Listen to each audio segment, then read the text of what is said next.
From the mud to the rise, yeah, we built it on the grind. Trench talk, real talk, leave the fake ones behind. We don't fold, we don't break, every move we define. It's the code from the trenches where the real ones align. So, picture this. Big Meech and Lil Meech are out here living their best lives, right? They've got 50 Cent bankrolling their whole operation like he's their sugar daddy. I mean, 50's out here financing their lives, getting Lil Meech lead roles in shows, and probably even paying for their Wi-Fi. Life's good, right? Wrong. Because guess what? 50 Cent woke up one day, looked at his bank account and said, nah, I'm done with these dudes. And just like that, the money train derailed. Now here's where it gets juicy.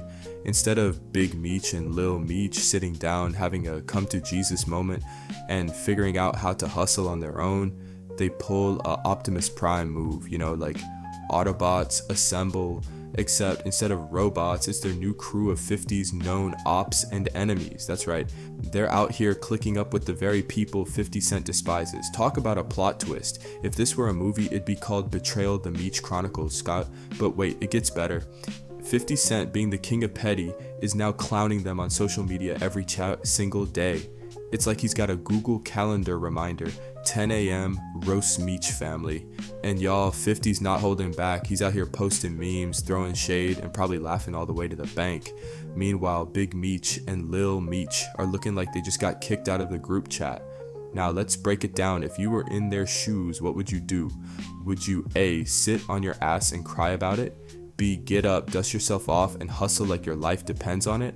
Or C, click up with your ex-benefactor's enemies and hope for the best? Big Meech and Lil Meech chose C, and honestly, it's giving desperate times call for desperate measures. But hey, maybe they're playing 4D chess and we're all just missing the bigger picture. Or maybe they're just bad at decision making, who knows? Or diving into the next chapter of As the Meech Family Turns, featuring Floyd Money Mayweather, Rick Biggest Boss Ross, and a whole lot of petty energy. If you thought Big Meech and Lil Meech were done making questionable decisions, think again. They've leveled up to professional clout chasers. So after 50 Cent ghosted them harder than a Tinder date, Big Meech and Lil Meech decided to pull up to Floyd Mayweather's birthday party like, hey, we heard y'all don't like 50 either. Can we join the club? And guess who was there? Rick Ross, the man who's been beefing with 50 Cent since the invention of the wheel.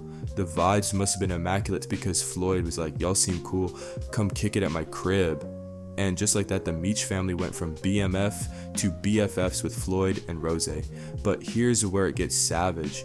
Lil Meech, being the social media king he is, immediately posted a pic with Floyd and Rick Ross with the caption, "Real power."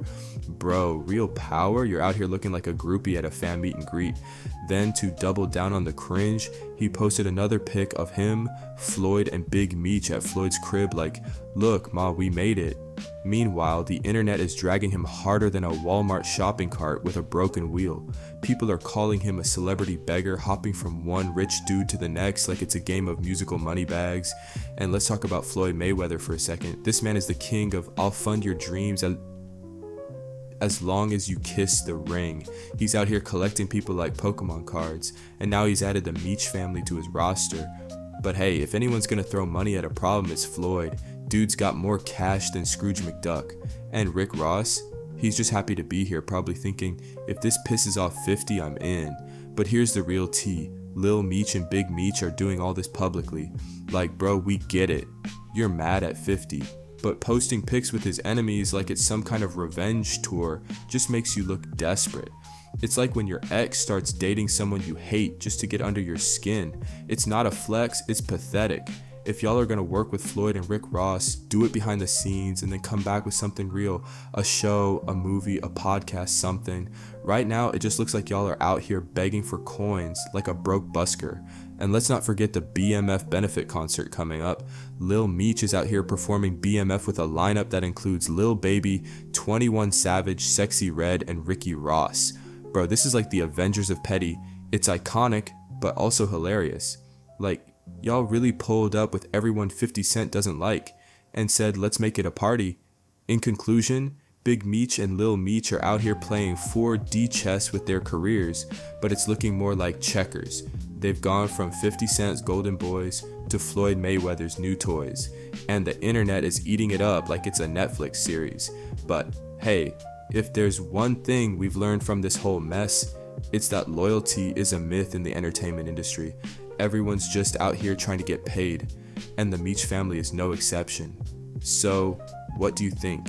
Are they playing the game, or are they just pawns in someone else's chess match? In other news, Joe Budden, the man who's made a career out of talking about other people's business, almost got caught lacking by none other than 50 Cent. And how did this almost go down? Because a bartender decided to play secret agent and text 50 Cent like, yo, Joe's here getting a lap dance, come get him. Bro, what kind of James Bond meets Real Housewives nonsense is this? Since when do bartenders moonlight as informants? Shouldn't you be busy making overpriced drinks and pretending to care about people's problems? Here's the scene. Joe's at Mermaid's living his best life, probably sipping on a cranberry vodka, waiting for Bubbles, yes, with 2 B's, to bring her Bubbles on stage. All is well in the world, but then out of nowhere, the bartender pulls out their phone like, hey 50, your boy Joe is here, come handle this. And 50, being the petty king he is, posts a picture of Joe leaving the club like, why are you running, Joe? It's getting spooky. Spooky? Bro, this isn't Halloween, this is real life. Joe confirmed all this on his podcast, and let me tell you, the man was shook. He was like, I was 2 steps out of there. I was like, oh, he got the drop on me. And Joe, my guy, you're 44 years old. You shouldn't be running out of strip clubs. Like, you're in a Jason Bourne movie. But hey, when 50 Cent is involved, you better have your running shoes on, because this man doesn't play. He's out here with goons, cameras, and probably a whole production team ready to turn your bad night into a meme. And let's talk about this bartender for a second. What kind of side hustle is this? You're supposed to be mixing drinks, not mixing up drama. If I'm Joe, I'm not just never going back to that strip club. I'm making sure that bartender is serving drinks at a lemonade stand in the middle of nowhere. Like, how you gonna take my money for drinks and then sell me out to 50 Cent? That's like paying for a bodyguard and finding out they're working for the hitman. Now 50 Cent is out here looking like a bully, but let's be real, this is the same man who made a whole career out of being ruthless. He's not scared to pull up on you in person, and he's got connections everywhere. You can't even enjoy a lap dance in peace without worrying about 50 and his goons showing up. Joe said it best, I'm not a negativity highlighter. Translation, I'm not trying to get jumped by 50 Cent and his crew. In conclusion, this whole situation is a mess, but it's the kind of mess we live for. Joe Budden almost got caught slipping, 50 Cent is out here playing Grand Theft Auto Strip Club Edition, and a bartender is probably updating their LinkedIn like skills, mixology, espionage, and betrayal. If there's one lesson here, it's this: don't beef with 50 Cent. The man has no chill, no logic, and no problem pulling up on you at 3 a.m. with a camera crew. So what do you think? Was the bartender out of pocket, or is 50 Cent just being a bully? Drop your comments below, subscribe to my channel, and don't forget to like this video. And to Joe Budden, my guy, maybe stick to podcasts and leave the strip clubs alone, or at least bring your own security next time.